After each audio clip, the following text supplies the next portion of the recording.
पौष पूर्णिमा की कथा सुनने से भक्तों की सभी मनोकामनाएं पूर्ण होती हैं और जीवन में आ रही सभी बाधाओं से छुटकारा मिलता है। यही नहीं, पूर्णिमा तिथि चंद्र देवता के साथ साथ माता लक्ष्मी को भी अत्यंत ही प्रिय है। चंद्र देव की कृपा से मान सम्मान मिलता है, सूर्य देव की कृपा से रोगों से मुक्ति मिलती है, लक्ष्मी माता की कृपा से धन वैभव की प्राप्ति होती है, विष्णु जी की कृपा से घर परिवार में खुशहाली आती है, भोलेनाथ की कृपा से आर्थिक और मानसिक लाभ होता है और संतान की लंबी उम्र होती है। तो प्रिय भक्तगणों, आज मैं सुना रही हूँ सभी सुखों को देने वाली पौष पूर्णिमा की संपूर्ण व्रत कथा, जिसे आप सभी भक्तगण बड़ी श्रद्धा और प्रसन्न चित मन से श्रवण करें और कमेंट में जय भोलेनाथ, जय श्री कृष्ण का जयकारा अवश्य ही लगा दें। पौष पूर्णिमा व्रत कथा के अनुसार एक बार यशोदा मैया ने श्री कृष्ण भगवान से कहा कि हे कृष्णा, तुम तो पूरे संसार के पालन करता हो, आज तुम मुझे कोई ऐसा व्रत बताओ जिसे करने से किसी भी स्त्री को विधवा होने का भय न रहे तथा इससे मनुष्य की सभी मनोकामनाएं पूर्ण हो। श्री कृष्ण बोलते हैं, माता, आपने बहुत ही सुंदर प्रश्न पूछा है। मैं आपको इसके बारे में विस्तार पूर्वक बताता हूँ। सौभाग्य प्राप्ति के लिए महिलाओं को 32 पूर्णमासियों का व्रत करना चाहिए। इससे उसकी सभी मनोकामनाएं पूर्ण होती हैं और उन्हें सौभाग्यवती होने का आशीष मिलता है। अब मैं आपको इससे जुड़ी हुई कथा सुनाता हूँ। हे माता, इस भूमंडल पर एक अत्यंत प्रसिद्ध राजा चंद्रहास थे। चंद्रहास से पालित अनेक प्रकार के रत्नों से परिपूर्ण कातिका नाम की एक नगरी थी। वहां पर धनेश्वर नाम का एक ब्राह्मण था और उसकी स्त्री अति सुशीला रूपवती थी। दोनों ही उस नगरी में बड़े प्रेम के साथ रहते थे।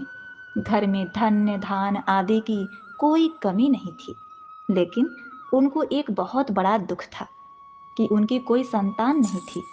इस कष्ट से वह अत्यंत दुखी रहते थे। एक दिन की बात है, एक बड़ा तपस्वी योगी उस नगरी में आया। वह योगी उस ब्राह्मण के घर को छोड़कर अन्य सभी घरों से भिक्षा लाकर भोजन किया करता था, लेकिन रूपवती से वह भिक्षा नहीं लिया करता था। एक समय वह किसी अन्य घर से भिक्षा लेकर गंगा के किनारे जाकर भिक्षा अन्न को प्रेम पूर्वक खा रहा था। तभी धनेश्वर ने योगी को देखा और अपनी भिक्षा के अनादर से दुखी होकर योगी से बोला, महात्मन, आप सब घरों में भिक्षा लेते हैं, परंतु मेरे घर की भिक्षा कभी भी नहीं लेते, इसका क्या कारण है? योगी ने कहा कि निसंतान के घर की भिक्षा पतितों के अन्न के तुल्य होती है और जो पतितों का अन्न खाता है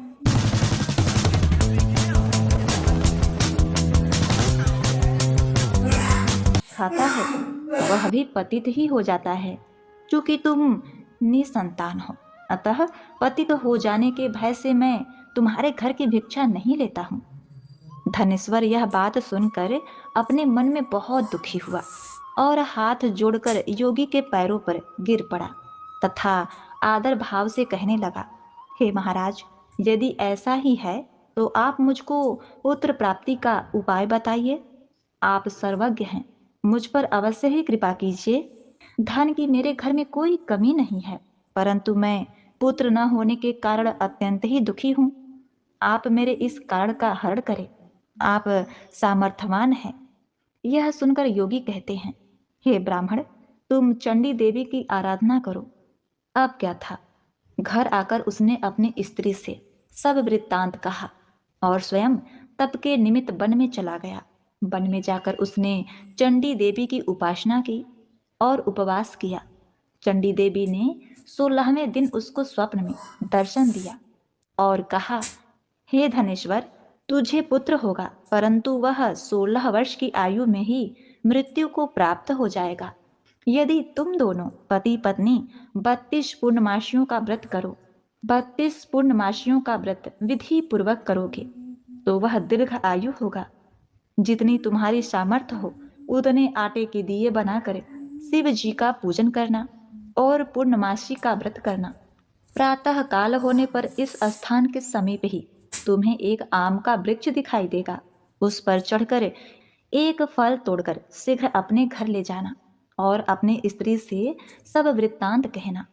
जब वह श्री शंकर जी का ध्यान करके उस फल को खा ले, तब वह भगवान शंकर की कृपा से गर्भवती हो जाएगी। वह ब्राह्मण प्रातः काल उठा तो उसने उस स्थान के पास ही एक आम का वृक्ष देखा, जिस पर एक आम का फल लगा हुआ था। उस ब्राह्मण ने उस आम के वृक्ष पर चढ़कर उस फल को तोड़ने का प्रयास किया, परंतु कई बार प्रयत्न करने पर भी वह वृक्ष पर न चढ़ पाया। तब उस ब्राह्मण को बहुत चिंता हुई और वह विघ्न विनाशक श्री गणेश जी का वंदना करने लगा और बोला, हे दयानिधे, आपने भक्तों के विघ्नों का नाश करके उनके मंगल कार्य को करने वाले, दुष्टों का नाश करने वाले, रिद्धि सिद्धि को देने वाले, आप मुझ पर कृपा करके इतना बल दें कि मैं अपने मनोरथ को पूर्ण कर सकूं। इस बार श्री गणेश जी की प्रार्थना करने पर उनकी कृपा से धनेश्वर वृक्ष पर चढ़ गया और उसने एक अति सुंदर आम का फल देखा। उसने विचार किया कि जो वरदान से फल मिला था वह यह है और कोई फल दिखाई तो नहीं देता। उस धनेश्वर ब्राह्मण ने जल्दी से उस फल को तोड़कर अपनी पत्नी को लाकर दिया और उसकी स्त्री ने अपने पति के कहे अनुसार उस फल को खा लिया। इसके पश्चात वह गर्भवती हो गई। देवी जी की असीम कृपा से उसे एक अत्यंत ही सुंदर पुत्र की प्राप्ति हुई, जिसका नाम उसने देवी दास रखा। माता पिता के हर्ष और शोक के साथ वह बालक शुक्ल पक्ष के चंद्रमा की भांति बढ़ने लगा। भवानी की कृपा से वह बालक बहुत ही सुंदर, सुशील और पढ़ने में बहुत ही निपुण हो गया। चंडी देवी की आज्ञा के अनुसार उसके पिता ने 32 पूर्णमासी का व्रत रखना आरंभ कर दिया, जिससे उसका पुत्र दीर्घ आयु हो जाए। 16वां वर्ष लगते ही देवीदास के माता पिता को बड़ी चिंता हो गई कि कहीं उसके पुत्र की इस वर्ष मृत्यु न हो जाए। इसीलिए उन्होंने अपने मन में विचार किया कि यदि यह घटना उनके सामने हो गई तो वे कैसे सहन कर सकेंगे। उन्होंने देवीदास के मामा को बुलाया और कहा कि हमारी इच्छा है कि देवीदास 1 वर्ष तक काशी में जाकर विद्या का अध्ययन करे और हम उसको अकेला भी नहीं छोड़ना चाहते, इसीलिए साथ में तुम चले जाओ और 1 वर्ष के पश्चात इसको वापस लौटा लाना। प्रिय भक्तगणों, सब प्रबंध करके उसके माता पिता ने काशी जाने के लिए देवीदास को एक घोड़े पर बैठाकर उसके मामा को उसके साथ विदा कर दिया। धनेश्वर अपनी पत्नी के साथ अपने पुत्र की मंगल कामना तथा दीर्घ आयु के लिए भगवती दुर्गा की आराधना और पूर्णमासियों का व्रत करना आरंभ कर दिया। इस प्रकार उन्होंने 32 पूर्णमासी का व्रत पूरा किया। कुछ समय पश्चात एक दिन वह दोनों मामा और भांजा मार्ग में रात्रि बिताने के लिए किसी ग्राम में ठहरे हुए थे। उसी दिन उस गांव में एक ब्राह्मण की अत्यंत सुंदर, सुशीला, विदुषी, गूढ़वती कन्या का विवाह होने वाला था। जिस धर्मशाला के अंदर वर और उसकी बारात ठहरी हुई थी, उसी धर्मशाला में देवीदास और उसके मामा भी ठहरे थे। संयोगवश कन्या को तेल आदि चढ़ाकर मंडप आदि का कृत्य किया गया, लेकिन लग्न के समय वर को मिर्गी का दौरा पड़ गया। इस कारण वर के पिता ने अपने कुटुंब से परामर्श करके निश्चय किया कि वह देवीदास मेरे पुत्र जैसा ही सुंदर है, मैं उसके साथ ही लग्न कर देता हूँ और बाद में विवाह के अन्य कार्य मेरे लड़के के साथ हो जाएंगे। ऐसा सोचकर उसने देवीदास के मामा से जाकर बोला कि तुम थोड़ी देर के लिए अपने भांजे को हमें दे दो, जिससे विवाह के लग्न के सारे कार्य सुचारू रूप से हो सके। तब उसका मामा कहने लगा कि जो भी कुछ कन्यादान के समय वर को मिले वह सब हमें दे दिया जाए, तो मेरा भांजा इस बारात का दूल्हा बन जाएगा। यह बात वर के पिता ने स्वीकार कर ली और उसने अपने भांजे को वर बनने के लिए भेज दिया।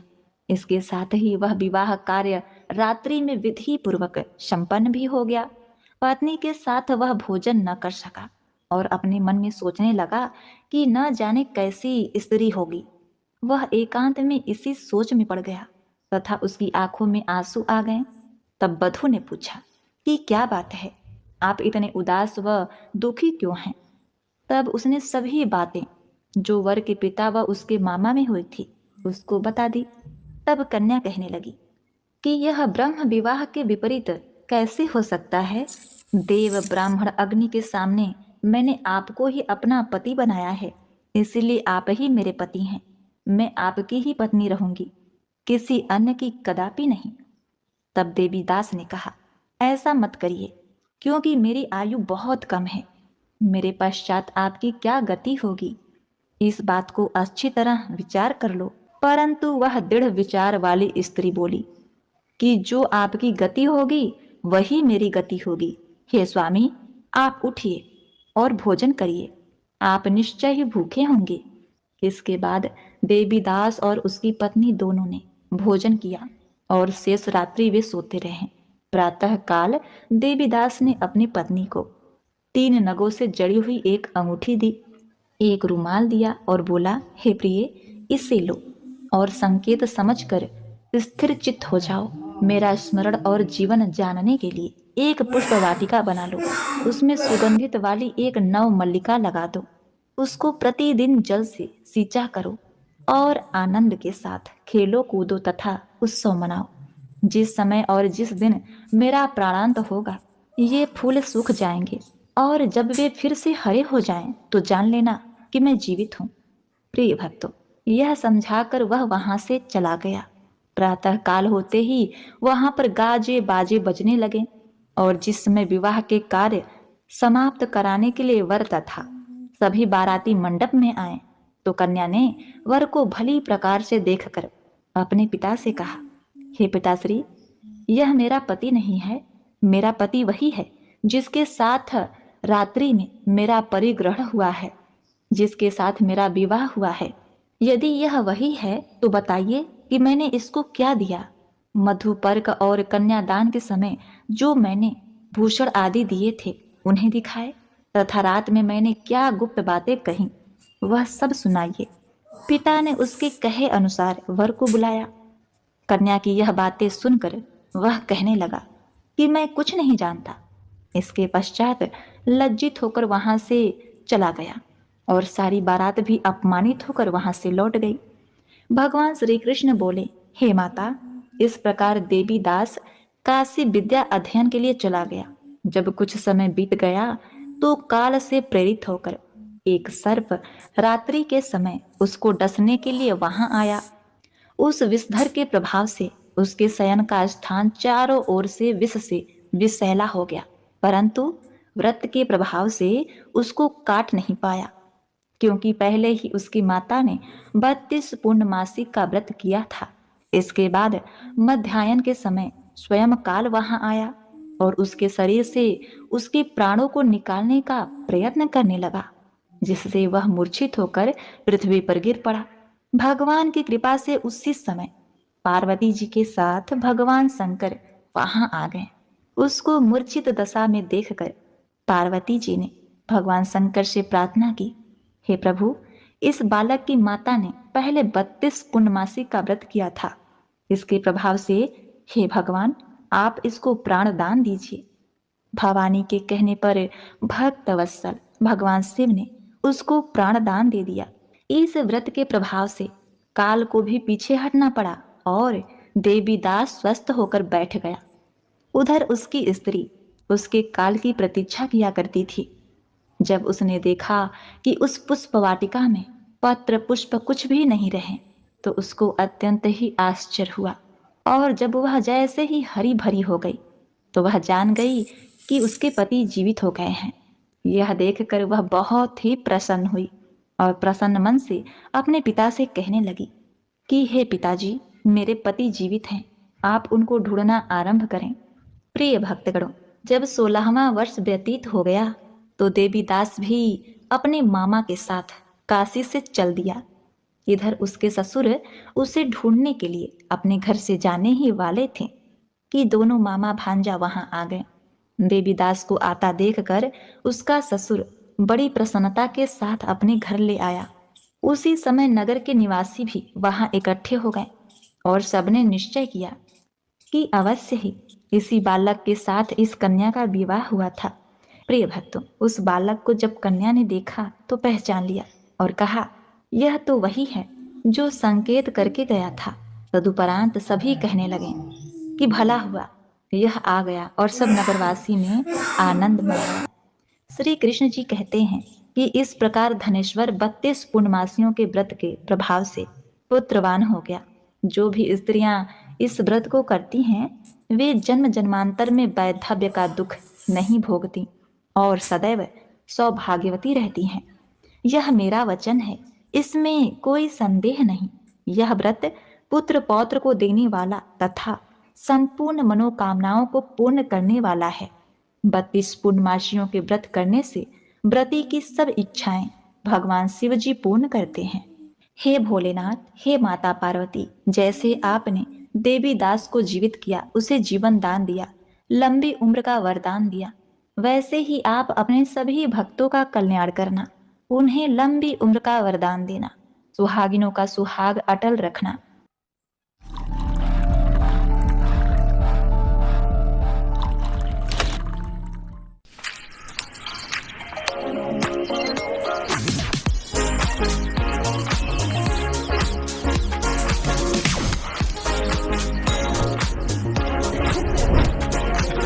सुहागिनों का सुहाग अटल रखना।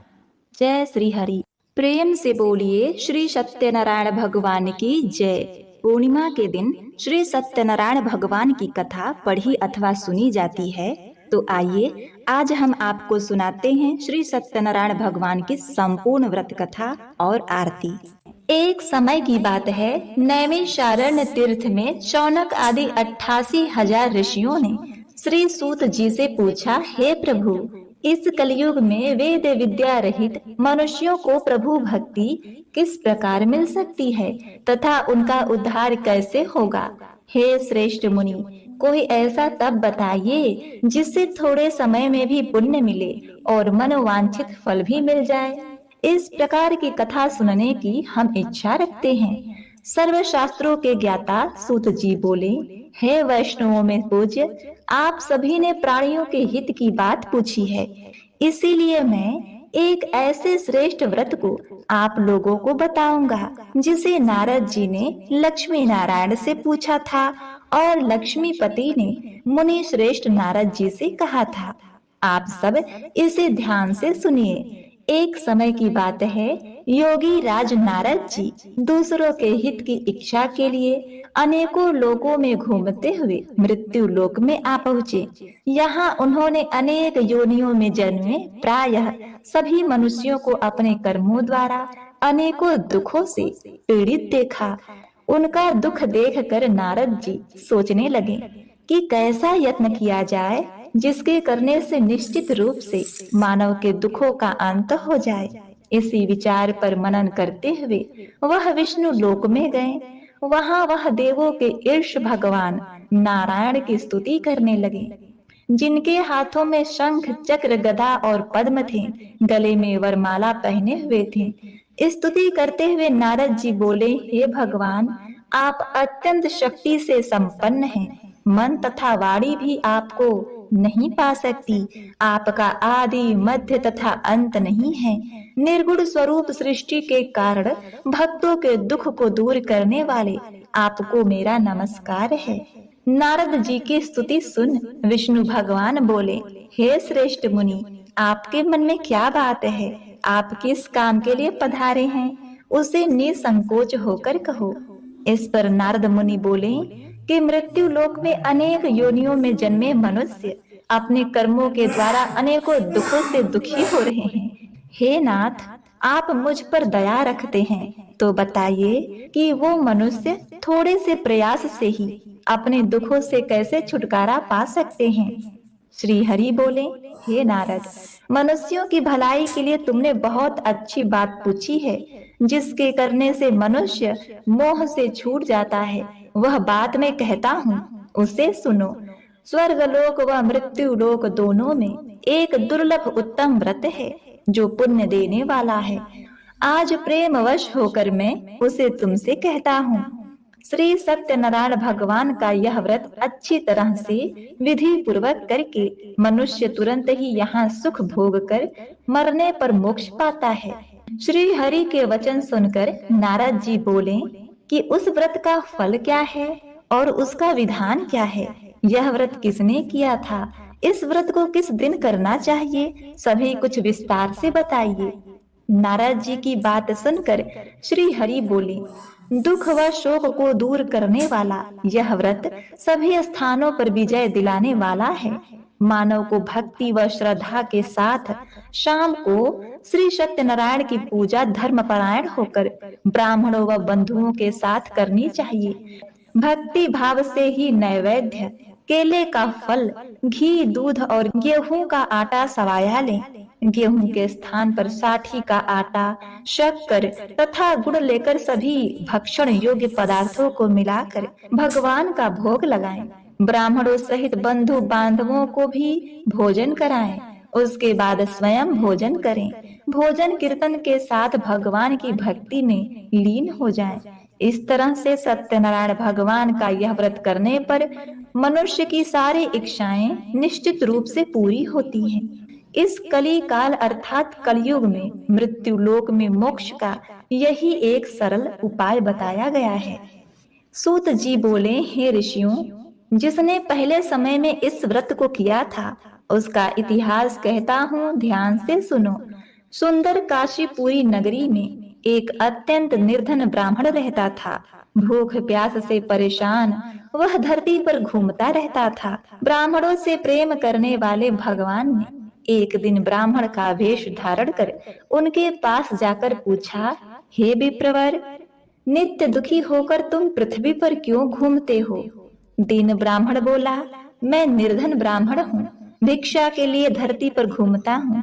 हे भगवान, यदि आप इसका कोई उपाय जानते हो तो बताइए। वृद्ध ब्राह्मण कहते हैं कि सत्यनारायण भगवान मनोवांछित फल देने वाले हैं, इसीलिए तुम उनका पूजन करो। इसके करने से मनुष्य सभी दुखों से मुक्त हो जाता है। वृद्ध ब्राह्मण बनकर आए सत्यनारायण भगवान उस निर्धन ब्राह्मण को व्रत का सारा विधान बताकर अंतर ध्यान हो गए। ब्राह्मण मन ही मन सोचने लगा कि जिस व्रत को वृद्ध ब्राह्मण करने को कह गए हैं मैं उसे जरूर करूंगा। यह निश्चय करने के बाद उसे रात में नींद नहीं आई। वह सवेरे उठकर सत्यनारायण भगवान के व्रत का निश्चय कर भिक्षा के लिए चल दिया। उस दिन निर्धन ब्राह्मण को भिक्षा में बहुत धन मिला, जिससे उन्हें बंधु बांधवों के साथ मिलकर श्री सत्यनारायण भगवान का व्रत संपन्न किया। भगवान सत्यनारायण का व्रत संपन्न करने के बाद वह निर्धन ब्राह्मण सभी दुखों से छूट गया और अनेक प्रकार के संपत्तियों से युक्त हो गया। उसी समय से वह ब्राह्मण हर माह इस व्रत को करने लगा। इस तरह से श्री सत्यनारायण भगवान के व्रत को जो मनुष्य करेगा वह सभी प्रकार के पापों से छूटकर मोक्ष को प्राप्त होगा। जो मनुष्य इस व्रत को करेगा वह सभी दुखों से मुक्त हो जाएगा। सूत जी बोले, इस तरह से नारद जी से नारायण जी का कहा हुआ श्री सत्यनारायण व्रत को मैंने तुमसे कहा। हे विप्रो, अब मैं क्या और कहूँ? ऋषि बोले, हे मुनिवर, संसार में उस विप्र से सुनकर और किस किस ने इस व्रत को किया, हम सब इस बात को सुनना चाहते हैं। इसके लिए हमारे मन में श्रद्धा का भाव है। सूत जी बोले, हे मुनियों, जिस जिसने इस व्रत को किया है वह सब सुनो। एक समय वही विप्र धन व ऐश्वर्य के अनुसार अनेक बंधु बांधवों के साथ इस व्रत को करने को तैयार हुआ। उसी समय एक लकड़ी बेचने वाला बूढ़ा आदमी आया और लकड़ियां बाहर रखकर अंदर ब्राह्मण के घर में गया। प्यास से दुखी वह लकड़हारा उनको व्रत करते हुए देख विप्र को नमस्कार कर पूछने लगा कि आप यह क्या कर रहे हैं तथा इसे करने से क्या फल मिलता है, कृपया मुझे भी बताइए। ब्राह्मण ने कहा कि सब मनोकामनाओं को पूरा करने वाला यह सत्यनारायण भगवान का व्रत है। इनकी कृपा से ही मेरे घर में धन्य धान आदि की वृद्धि हुई है। विप्र से सत्यनारायण व्रत के बारे में जानकर लकड़हारा बहुत प्रसन्न हुआ। चरणामृत लेकर वह प्रसाद खाने के बाद वह अपने घर गया। लकड़हारे ने अपने मन में संकल्प किया कि आज लकड़ी के बेचने से जो धन मिलेगा उसी से श्री सत्यनारायण भगवान का उत्तम व्रत करूंगा। मन में इस विचार को ले बूढ़ा आदमी सिर पर लकड़ियां रखकर उस नगर में बेचने गया जहां धनी लोग ज्यादा रहते थे। उस नगर में उसे अपनी लकड़ियों का दाम पहले से 4 गुना अधिक मिला। बूढ़ा प्रसन्नता के साथ दाम लेकर केले, शक्कर, घी, दूध, दही और गेहूं का आटा ले और सत्यनारायण भगवान के व्रत की अन्य सामग्रियां लेकर अपने घर आया। वहां उसने अपने बंधु बांधवों को बुलाकर विधि विधान से सत्यनारायण भगवान का पूजन व्रत किया। इस व्रत के प्रभाव से वह बूढ़ा लकड़हारा धन, पुत्र आदि से युक्त होकर संसार के समस्त सुख भोग अंत काल में वैकुंठ धाम चला गया। सूत जी बोले, हे श्रेष्ठ मुनियों, अब आगे की कथा कहता हूँ। पहले समय में उल्का मुख नाम का एक बुद्धिमान राजा था। वह सत्यवक्ता और जितेंद्रिय था। प्रतिदिन देवस्थानों पर जाता और निर्धनों को धन देकर उनके कष्ट दूर करता था। उसकी पत्नी कमल के समान मुख वाली तथा सती साध्वी थी। भद्रशिला नदी के तट पर उन दोनों ने श्री सत्यनारायण भगवान का व्रत किया। उसी समय साधु नाम का एक वैश्य आया। उसके पास व्यापार करने के लिए बहुत सा धन भी था। राजा को व्रत करते देखकर वह विनय के साथ पूछने लगा, हे राजन, भक्ति भाव से पूर्ण होकर आप यह क्या कर रहे हैं? मैं सुनने की इच्छा रखता हूँ, तो आप मुझे बताइए। राजा बोला, हे साधु, अपने बंधु बांधवों के साथ पुत्र आदि की प्राप्ति के लिए एक महाशक्तिशाली श्री सत्यनारायण भगवान का व्रत व पूजन कर रहा हूँ। राजा के वचन सुनकर साधु आदर से बोला, हे राजन, मुझे इस व्रत का सारा विधान कहिए। आपके कथनानुसार मैं भी इस व्रत को करूँगा। मेरी भी संतान नहीं है और इस व्रत को करने से निश्चित रूप से मुझे संतान की प्राप्ति होगी। राजा से व्रत का सारा विधान सुन व्यापार से निवृत्त हो वह अपने घर गया। साधु वैश्य ने अपने पत्नी को संतान देने वाले इस व्रत का वर्णन कह सुनाया और कहा कि जब मेरी संतान होगी तब मैं इस व्रत को करूँगा। साधु ने इस तरह के वचन अपनी पत्नी लीलावती से कहे। एक दिन लीलावती पति के साथ आनंदित हो सांसारिक धर्म में प्रवृत्त होकर सत्यनारायण भगवान की कृपा से गर्भवती हो गई। 10वें महीने में उसके गर्भ से एक सुंदर कन्या ने जन्म लिया। दिनों दिन वह ऐसे बढ़ने लगी जैसे कि शुक्ल पक्ष का चंद्रमा बढ़ता है। माता पिता ने अपनी कन्या का नाम कलावती रखा। एक दिन लीलावती ने मीठे शब्दों में अपने पति को याद दिलाया कि हे स्वामी, आपने श्री सत्यनारायण भगवान के जिस व्रत को करने का संकल्प लिया था उसे करने का समय आ गया है। आप इस व्रत को करिए। साधु बोला, हे प्रिय, इस व्रत को मैं उसके विवाह पर करूँगा। इस प्रकार अपनी पत्नी को आश्वासन देकर वह नगर को चला गया।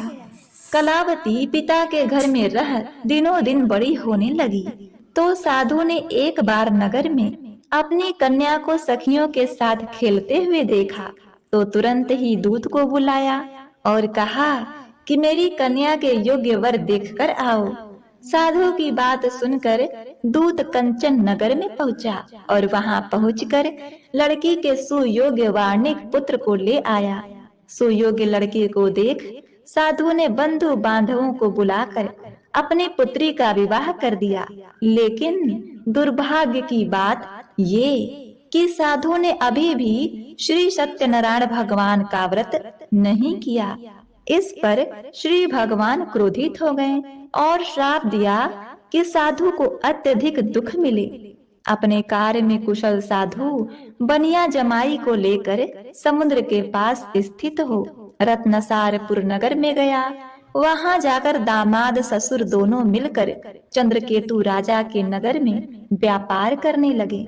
Get up to 35% off on your first Meesho order. Download now and shop the best kidswear collection. सीखो, ऐप डाउनलोड करो, स्टेप समझो और घर बैठे ही ऑनलाइन ड्राइविंग लाइसेंस बना लो। इंस्टॉल नाउ पे क्लिक करो और अभी सीखो ऐप डाउनलोड करो। एक दिन भगवान सत्यनारायण की माया से एक चोर राजा का धन चुरा कर भाग रहा था। उसने राजा के सिपाहियों को अपना पीछा करते हुए देखा तो चुराया हुआ धन वहां रख दिया जहां साधु अपने जमाई के साथ ठहरा हुआ था। राजा के सिपाहियों ने साधु वैश्य के पास राजा का धन पड़ा हुआ देखा तो वह ससुर जमाई दोनों को बांधकर प्रसन्नता से राजा के पास ले गए और कहा कि हे महाराज, उन दोनों चोरों को हम पकड़कर लाए हैं, आप आगे की कार्यवाही की आज्ञा दें। राजा की आज्ञा से उन दोनों को कठिन कारावास में डाल दिया गया और उनका सारा धन भी उनसे छीन लिया गया। श्री सत्यनारायण भगवान के श्राप से साधु की पत्नी भी बहुत दुखी हुई। घर में जो धन रखा था उसे चोर चुरा ले गए। शारीरिक तथा मानसिक पीड़ा व भूख प्यास से अति दुखी हो अन्न की चिंता में कलावती एक ब्राह्मण के घर गई। वहां उसने श्री सत्यनारायण भगवान का व्रत होते देखा, फिर कथा भी सुनी। वह प्रसाद ग्रहण कर रात को घर वापस आई। माता ने कलावती से पूछा कि हे पुत्री, अब तक तुम कहाँ थी? तेरे मन में क्या है? कलावती ने अपनी माता से कहा, हे माता, मैंने एक ब्राह्मण के घर में श्री सत्यनारायण भगवान का व्रत देखा है। कन्या के वचन सुन लीलावती भगवान के पूजन की तैयारी करने लगी। लीलावती ने परिवार व बंधुओं सहित सत्यनारायण भगवान का पूजन किया और उनसे वर मांगा कि हे प्रभु, मेरे पति तथा जमाई शीघ्र ही घर आ जाएं। साथ ही यह भी प्रार्थना की कि हम सबका अपराध क्षमा करें। श्री सत्यनारायण भगवान इस व्रत से संतुष्ट हो गए और राजा चंद्रकेतु को सपने में दर्शन देकर कहा, हे राजन, तुम उन दोनों वैश्य को छोड़ दो और तुमने उनका जो धन लिया है उसे वापस कर दो। अगर तुमने ऐसा नहीं किया तो मैं तुम्हारा धन, राज्य व संतान सभी को नष्ट कर दूंगा। राजा को यह सब कहकर भगवान अंतर ध्यान हो गए। प्रातः काल सभा में राजा ने अपना सपना सुनाया। फिर बोले कि वार्णिक पुत्रों को कैद से मुक्त कर सभा में लाओ। दोनों ने आते ही राजा को प्रणाम किया। राजा मीठी वाणी में बोला, हे महानुभावों, भाग्यवश ऐसा कठिन दुख तुम्हें प्राप्त हुआ है, लेकिन अब तुम्हें कोई भय नहीं। ऐसा कहकर राजा ने उन दोनों को नए वस्त्र आभूषण भी पहनाए और जितना धन उनका लिया था उससे 2 गुना धन वापस कर दिया। दोनों वैश्य अपने घर को चल दिए। सूत जी बोले, वैश्यों ने मंगलाचार कर अपनी यात्रा आरंभ की और अपने नगर की ओर चल दिए। उनके थोड़ी दूर जाने पर एक दंडी वेशधारी श्री सत्यनारायण भगवान ने उनसे पूछा, हे साधु, तेरी नाव में क्या है? अभिमानी वार्णिक हंसता हुआ बोला, हे दंडी, आप क्यों पूछते हो? क्या धन लेने की इच्छा है? मेरी नाव में तो बेल पत्ते भरे हुए हैं। वैश्य के कठोर वचन सुन भगवान बोले, तुम्हारा वचन सत्य हो। दंडी ऐसे वचन कहकर वहां से दूर चले गए। कुछ दूर जाकर समुद्र किनारे बैठ गए। दंडी के जाने के बाद साधु वैश्य ने नित्य क्रिया के पश्चात नाव को ऊंची उठती देखकर अचंभा माना और नाव में बेल पत्ते आदि देखकर मूर्छित हो जमीन पर गिर पड़ा। मूर्छा खुलने पर वह अत्यंत शोक में डूब गया। तब उसका दामाद बोला कि हे पिताजी, आप शोक मत मनाइए, यह दंडी का शाप है, इसलिए हमें उनकी शरण में जाना चाहिए, तभी हमारी मनोकामनाएं पूरी होगी। दामाद की बात सुनकर वह दंडी के पास पहुंचा और अत्यंत भक्ति भाव से नमस्कार करते हुए बोला, मैंने आपसे जो असत्य वचन कहे थे उसके लिए मुझे क्षमा कर दें। ऐसा कहकर महान शोकातुर हो रोने लगा। तब दंडी भगवान बोले, हे वार्णिक पुत्र, मेरी आज्ञा से बार बार तुम्हें दुख प्राप्त हुआ है, तू मेरी पूजा से विमुख हुआ। साधु बोला, हे भगवान, आपकी माया से ब्रह्मा आदि देवता भी आपके रूप को नहीं जानते, तब मैं अज्ञानी कैसे जान सकता हूँ? आप प्रसन्न होइए, अब मैं सामर्थ्य के अनुसार आपकी पूजा करूंगा। मेरी रक्षा करो और पहले के समान नौका में धन भर दें। साधु वैश्य के भक्ति पूर्वक वचन सुनकर भगवान प्रसन्न हुए और उसकी इच्छा अनुसार वरदान देकर अंतर ध्यान हो गए। ससुर जमाई जब नाव पर आए तो नाव धन से भरी हुई थी। फिर वही अपने अन्य साथियों के साथ सत्यनारायण भगवान का पूजन कर अपने नगर को चल दिए। जब नगर के नजदीक पहुँचे तो दूत को घर पर खबर देने के लिए भेज दिया। दूत साधु की पत्नी को प्रणाम कर कहता है कि मालिक अपने दामाद सहित नगर के निकट आ गए हैं। दूत की बात सुन साधु की पत्नी लीलावती ने बड़े हर्ष के साथ सत्यनारायण भगवान का पूजन कर अपनी पुत्री कलावती से कहा कि मैं अपने पति के दर्शन करने को जाती हूँ, तू कार्य पूर्ण कर शीघ्र ही आ जा। माता के ऐसे वचन सुन कलावती जल्दी में प्रसाद छोड़ अपने पति के पास चली गई। प्रसाद की अवज्ञा के कारण श्री सत्यनारायण भगवान रुष्ट हो गए और नाव सहित उसके पति को पानी में डुबो दिया।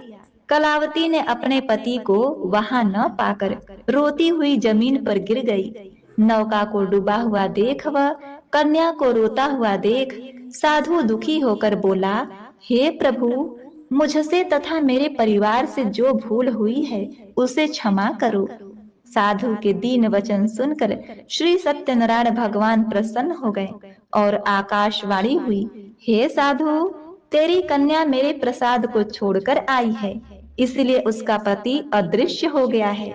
यदि वह घर जाकर प्रसाद खाकर लौटेगी तो इससे उसका पति अवश्य मिलेगा। ऐसी आकाशवाणी सुनकर कलावती घर पहुंची, प्रसाद ग्रहण करती है और फिर आकर अपने पति के दर्शन करती है।